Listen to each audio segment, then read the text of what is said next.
Now, the Finder is reporting this morning economic outlook promising, but inflation, exchange rate stabilization remain significant challenges. This is still from the ASM Media Review.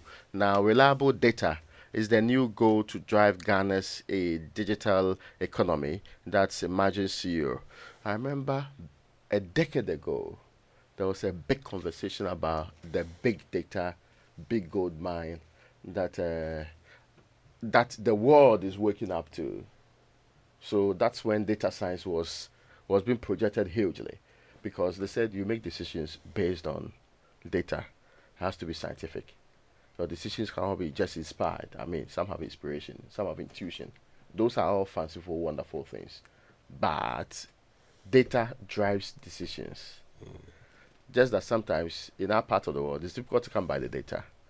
That's why, and even if they have it, sometimes they used to hide it. You remember those days, you had to fight statistical service before they even release the details of what is influencing the inflationary changes now. Now, dear, thanks to Professor Enim and Co., it is available.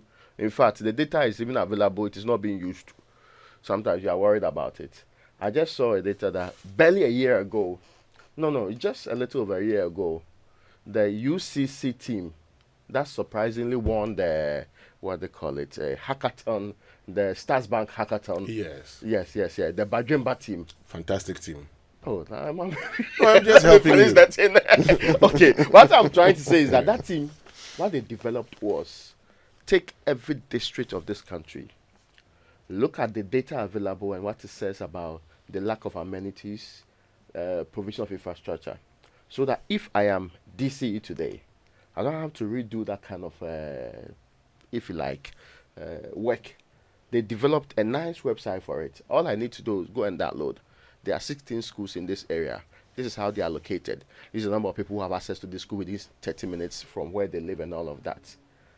One would have expected that at the lowest level, when they are preparing their composite budgets, it is based on this information they have available to them. I know that later, subsequently, it was distributed to some of these. In fact, the Statistical Service took it to some of these districts themselves. I do not know to what extent, but I have spoken to some people at a recent forum. I know DCs who have absolutely no idea. I know their office might have gotten a copy of the report, but they have absolutely no idea of how many students require desk in their district, where the students are, the nearest health facility to them, and what's required. So these people will be ones feeding central government if central government believes what they are giving them with their needs, but they do not have a proper scientific basis of determining their actual needs. And this is the previous century's mode of engagement. We have advanced, and we should be able to do some of these things easily. Maybe if we appointed CEOs for districts who were mindful of their roles and not people who have played very active roles in political parties, we would have moved in that direction, because we would have managed the districts properly. They have given real basis for it anyway. But the other stories, economic outlook is promising. Rethinking Ghana's entrepreneurial landscape, a call to action for senior executives. And small-scale mining generates $1.7 billion in 6 months. That's also on the front page of the New Finder. Government touts long list of infrastructure projects in the Greater Accra region. So this is the picture of the finance minister, I think is the Accra mayor, and also the information minister, Fatimatu Abubakar, on the front page. You know, we are doing town hall, right? We start with Greater Accra. We are letting people know. Government is letting people know what has happened within the region and engaging them on the most important issues. Oh, okay. We have throughout history done some time ago policy forums. Yeah, People's Assembly and all People's that. Assembly. You see, we found ways of trying to get to the people and get closer to them. You know, this reminds me of those who have said that in Ghana, you can actually go to sleep, come back, and not miss anything. Because this is like the same The deja vu is very clear. Yeah, the same script, you know. Infrastructure development. But we all know that, yes, while it's important to build infrastructure, that's not all there is to our development. Anyway. Because infrastructure is a means to an end. Exactly. the end being the quality of life and the development of the people. But we've decided to make it the measure. And I don't know whether it's because of a certain lack of imagination that we don't really understand how in the ways in which our lives could actually be better. And so all we think of, as examples of progress is a vision of monuments.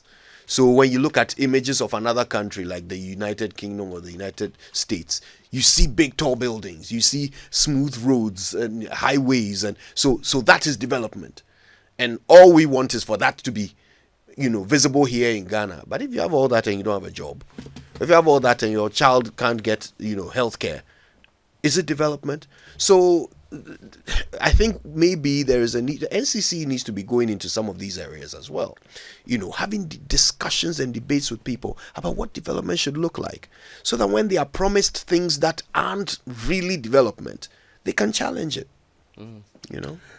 The Daily Graphic for this morning introduced broad-based toll system. That's Dr. Bawumia to road sector stakeholders. He makes the point that he doesn't understand. I mean, for instance, if you live at cantonments, you don't get to use the motorway, you don't get to use the Kaswa, toll booth. You don't pay anything. And so he is proposing that we look at, a broad-based toll system. I wonder what that would entail, but we can have that conversation. But I've always indicated that because you promised me that you were introducing e-levy, and as a way of cushioning me, you scrapped road tolls. If you're bringing back road tolls, you have no business keeping e-levy. But this is the other point. Can I do an insertion here? Because I spoke to and I asked him this question about taxes, the Deputy Finance Minister yesterday, Alex Ampabin. His statement is that government is currently, and it's ongoing, reviewing all tax handles with a hope to remove some of them, streamline others, and the plan is not to add on. Again, they are almost done with the tax database, which is now going to be based on your Ghana card. So that process should be completed by the first quarter, that's March of 2025. That would automatically lead to an expansion of the tax net. Then, if they review the tax handles and they are done, maybe, as Dr. Bawumia has indicated before, because if Dr. Bawumia is president in 2025, there's an automatic expectation that e-levy will go. So maybe by that time, if their review coincides with that report and says e-levy is preposterous and redundant, then if Mahama wins 2025, still e-levy will go. Yeah. So the only thing keeping e-levy is President Akufo-Addo today.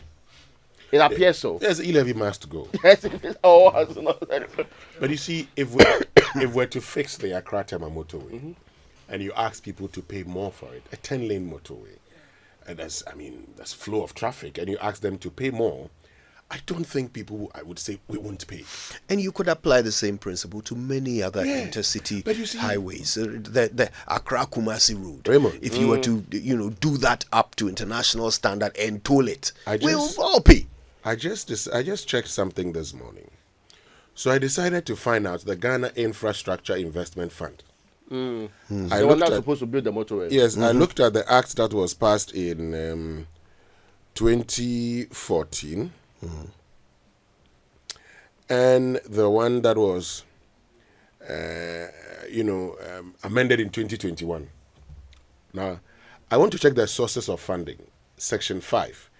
The sources of funding for the fund are A, an amount of money equivalent to 2.5 percentage points of the existing value-added tax revenue with effect from the 2014 financial year.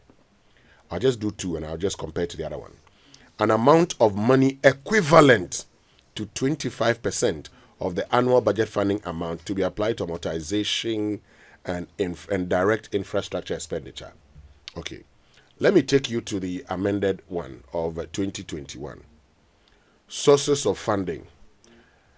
This says the sources of money for fund are A, an amount of money not exceeding 25% of the annual budget funding amount to be applied to amortization and direct infrastructure expenditure. Now, the previous one said equivalent to. This one says not exceeding. So you're giving a ceiling. You don't have to go beyond this. Does it also still say 2.5%? The 2.5% is not here. So by 2021, the very fund that had been passed to enhance infrastructure development, we had reduced funding to it. 2021. In 2021, we had reduced funding to it. And does it surprise you then that we go and sign an agreement that says we're going to use the Ghana Infrastructure Investment Fund to construct the motorway? Today, we passed that agreement last year. Up to today, we're still where we are. Anyway, but before we go, President tightens grip on public lands. Presidential approval now needed for sale and transfer. We'll talk about that later. We need $271 billion to expand roads, according to the finance minister. Wow. All right.